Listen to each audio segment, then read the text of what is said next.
And now to an update you'll see only on ABC 27. So far this week, we reported to you on where the temporary Broad Street Market will be and a little bit about what will be inside it. Tonight, vendors who worked in that burned out building learned even more.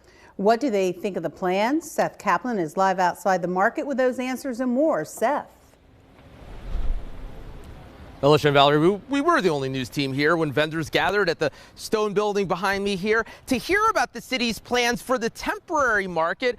Over here across the street, they also got their first look at those plans. Now you're about to get your first look.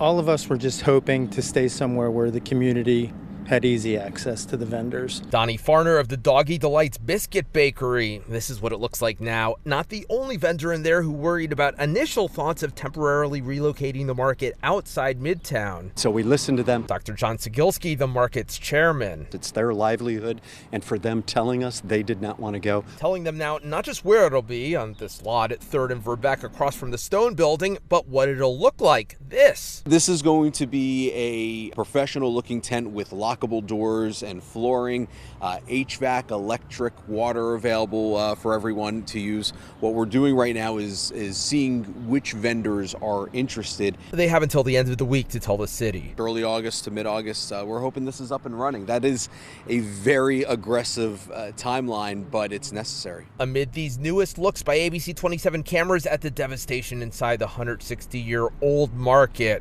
leaders no different from everyone else, moving from those first moments last week. There was shock.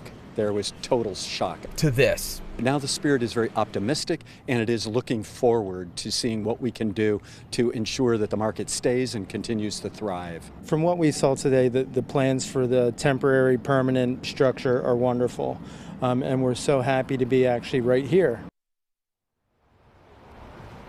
Yeah, specifically right here on this patch of grass. Now, as for that closed door meeting inside the Stone building, I'm told one concern that did come up was vendors saying, hey, why can't we just squeeze in there in the meantime? Vendors displaced from, of course, the burned out brick building back there. The answer from the city was basically, hey, look, let's face it, we're all here in the first place because of what turned out to be a fire hazard, and there's just no way to squeeze another 22 vendors inside the Stone building. Live in Harrisburg, Seth Kaplan, ABC 27 News. Seth, thanks so much for the update.